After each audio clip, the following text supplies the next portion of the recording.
Então, bom dia para todo mundo. Hoje tem a correção de exercícios aí que o professor Renato Hilário colocou para vocês e deixo agora com ele. Renato, o senhor pode mandar brasa. Beleza, obrigado, Rei. Então, bom dia de novo, né, gente?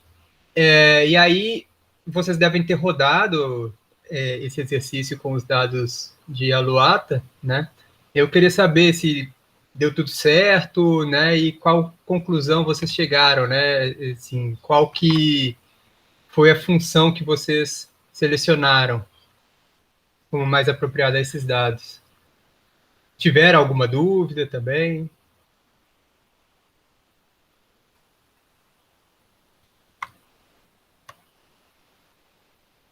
Alguém?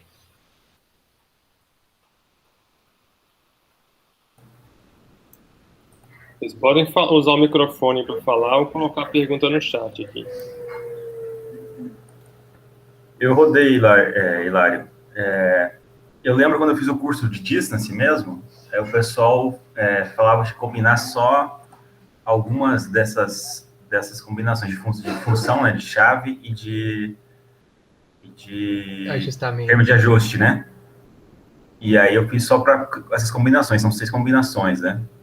E aí as que deu melhor, assim, na minha análise foi a Hazard, né?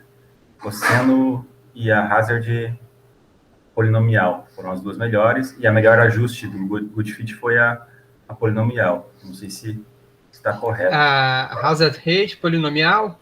Isso, e a Hazard rate cosseno. Uhum. Então, aí que vai ter aquela pegadinha que eu falei ontem, né? Então, vou rodar aqui, né? Só para primeiro olhar o histograma, né, dos dados. Aí tá tudo ok, né? Não tem nada assim que indique que tem movimento de fuga dos animais na primeira. Também não tem nenhuma observação descolando aqui, né? E aí tá aqui, estão rodando todas as combinações, né? Bom, aí quando roda essa daqui, deixa eu rodar ela de novo, né? Que é o hazard rate com ajustamento cosseno, e isso vai acontecer com as outras também. Aí tem aqui uma mensagem de aviso, né? Que aí diz que tem um spike próximo da distância zero, né? Então, é sempre interessante a gente olhar também, quando está selecionando a função, como que está o gráfico, né? Então, aqui nós temos o gráfico dessa função. E, vejam só, né? Aqui, o ajuste da função na distância zero está com o dobro, praticamente, das observações. Então, está um ajuste ruim, né? Lembrando que essa é a distância mais importante, que ela que está enraizando a nossa função de detecção, né? E isso vai acabar dando um resultado não confiável, né? Quando a gente roda aqui os AICs, né? Nós vamos ver que essa foi exatamente a que deu os menores AICs. O hazard rate aqui está todos com os menores AICs. Só que todas elas estão com esse problema, né? Então, para ajustar esse pedaço aqui da função de detecção, a função penalizou a distância zero. Aí, nesse caso, como a gente está vendo claramente que tem um ajuste ruim, nós vamos observar, então, quais que tem o segundo melhor AIC, né? Que aqui, então, é o Health Normal Cosseno e o uniforme cosseno também. Tá com um AIC, a distância deles está menor do que 2. Aí, nesse caso, então, nós podemos observar também, né, os gráficos para ver se eles estão bem ajustados. E aqui, de fato, está tendo um ajuste razoável, né? Talvez essa classe aqui tá influenciando um pouco, né, as observações, a função de detecção. Ver o outro agora. Tá mais ou menos a mesma coisa, né? Então, também não destoa muito.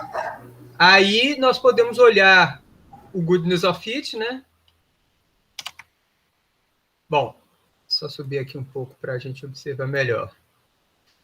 Então, aqui na primeira classe destoou um pouquinho, nas outras está bem parecido, né? Talvez aqui destoou também um pouquinho, que foi aquela que estava mais alto, mas o valor de P foi esse daqui, né? E para o teste de Kramer-von Mises, o valor de P é 0,18, né? Então, a gente pode olhar agora para a outra função, uniforme cosseno, né? Também estou um pouquinho aqui nessa classe e um pouquinho nessa outra, mas está bem parecido. Mas o valor de P já foi menor, dizendo que o ajuste nesse teste aqui quadrado já não é tão bom assim. O P do Kramer-von Mises foi um pouco mais alto, né? Mas nós vemos aqui nesse gráfico que já tem um ajuste que também não é tão bom assim, né? E aí, nesse caso, eu selecionaria esse que é o Health Normal Cosseno, né? Que teve menor IC e o ajuste levemente melhor ali para o Goodness of Fit também.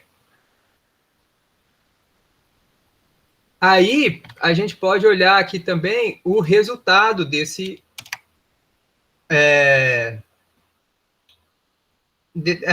dessa análise, né? E nós podemos ver que ele é um pouco diferente daquele que a gente viu para as aves, os troglodites lá, né? Então, aqui está o número de observações, que foi até relativamente baixo, né? Mas quando vocês veem o histograma, ele se comportou razoável, só teve aquela classe lá de 40 metros que estava um pouquinho destoando. A distância foi de 0 a 54, isso é só, né, umas coisas mais exploratórias, o IC, né, aqui são os parâmetros da função e do ajustamento, né, e aqui probabilidade de detecção, tal, mas tá, então aqui já vemos os dados mesmo da análise, né, e naquele os dados que eu passei para vocês tinham várias matas diferentes que foram amostradas, né, com transexos diferentes, né, cada uma teve seu esforço, e aqui o total. Então, o programa, ele dá para a gente esses resultados, então, por mata e no total, né, se a gente quiser observar, né. Por exemplo, nesse aqui, nesse Cerrado, né, não teve nenhuma observação. Vocês devem ter visto lá, então, na tabela, que ficou aquele NA na coluna de distância, né? E também na coluna de tamanho de grupo. Aí, aqui, também, ele faz o cálculo da abundância, que está relativo, então, ao valor da densidade e multiplicado por esse valor das áreas aqui, né? E aqui, então, o resultado mais importante, que seria o resultado da densidade em si, né? Então, tem aqui os valores, né, em indivíduos por hectare, em grupos por hectare, na verdade. Não, indivíduos por hectares. Não, desculpa. Aqui é grupo. Aqui começa o de indivíduos, né? Então, aqui está o resultado dos grupos por hectare, né? Uma densidade relativamente baixa, né? Com seus intervalos de confiança e tudo. E aqui a mesma coisa lá para os indivíduos, aqui a densidade de indivíduos, né? E aqui tem o tamanho de grupo, que ele também dá o total e dá o tamanho de grupo por mata também, por área estudada. Esse tamanho de grupo, o que ele faz? Que ele assume que quanto maior a distância para o transecto, menos indivíduos você deve enxergar. Então, ele dá mais peso para aquelas observações que estão mais próximas do transecto. Então, se vocês calcularem a média na mão, aí vai dar um resultado um pouco diferente disso daí, né? Tem alguns casos que esse tamanho de grupo não se comporta dessa forma, né? Quanto mais distante, menor o tamanho do grupo. Pode acontecer isso. Aí o distance pode dar um aviso para a gente dizendo que isso não ocorreu, e aí a gente pode usar o tamanho médio do grupo sem problema. Hilário, sim. Tem uma pergunta que eu vou te falar porque você não deve estar vendo aí, né? O Renan fez uma pergunta. Ele perguntou o seguinte: não teria que ser 0 ao invés de NA, já que não foi feito registros por ausência de bicho e não por falta de anotação? Não, é porque se a gente colocar 0, equivale a estar tendo uma observação em cima do transecto. Né? Então, tem que colocar NA, né? Tipo assim, não houve observação. Né? Porque a coluna é de distância, no final das contas. Né? Então, vai de 0 até a distância máxima que você observar. Né? O 0 é uma observação também.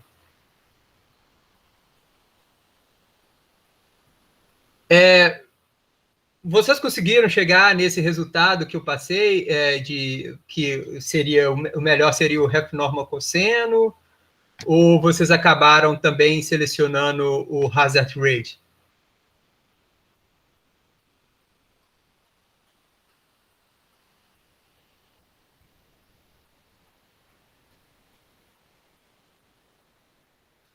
Acho que o pessoal... O pessoal está acordando ainda. Né? Em Hilário, a distância, onde que apresenta a distância de trilha? Eu não consegui ver o resultado, onde que ela está aí? A distância, nesse resultado aqui? Não aparece. Eu não encontrei ontem, não sei se eu não olhei. Não, acho que aqui aparece só a amplitude, né? De 0 a 54. Ele não coloca... Mas pode calcular a partir, né? A coluna é a luata, né? Aqui é a luata. Opa.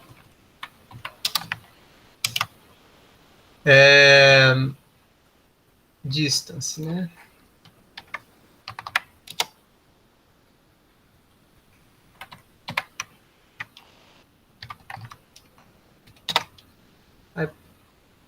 Porque eu tenho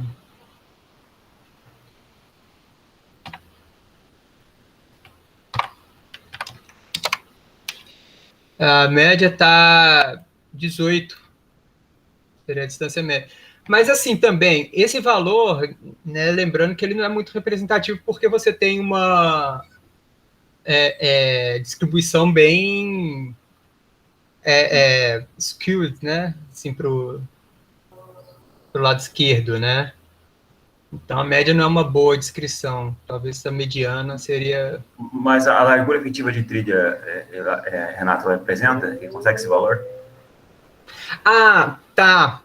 Pois é, isso é uma coisa que eles não dão esse resultado explícito para a gente, mas dá para olhar aqui. Porque eles colocam aqui a área coberta e o esforço, né? Então, se eu dividir essa área, a área coberta pelo esforço, né? Aí dá para eu ter esse resultado. Porque aqui, então, é o percurso do transecto, né? Então, a dimensão mais comprida da área amostrada. E aqui é a largura vezes nessa distância, né? Então, se eu dividir... Deu aqui que é 107,99, né? Mas isso daqui, na verdade, eu vou precisar de dividir por 2 também, porque é para cada lado, né? Uhum. Dividido por 2 dá 53,99. Ou seja, no final das contas, ele colocou essa largura efetiva com quase a distância toda de avistamento. Né? Tanto que até a função uniforme até pegou bem, assim, né? Bacana. Eu tinha trabalhado já no Distance, que é o programa mesmo. Eu acho mais o R bem mais tranquilo de entender e mais fácil carregar os dados, tudo. Achei, pelo menos, né? Eu também já trabalhei no Distance, né?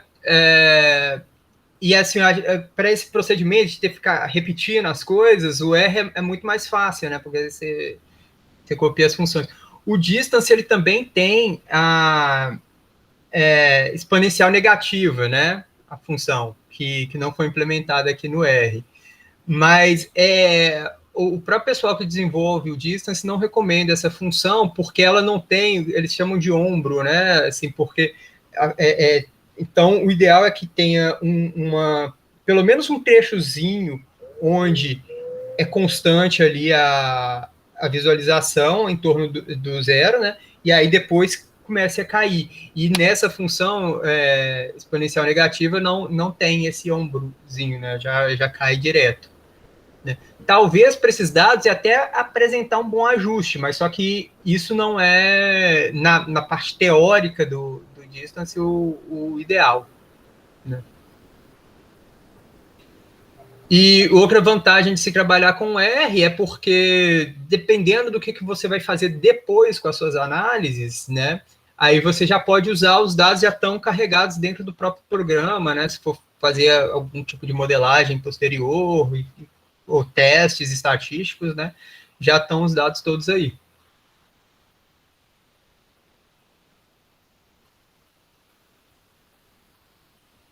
Bom, alguém teve alguma dúvida com relação a essa análise?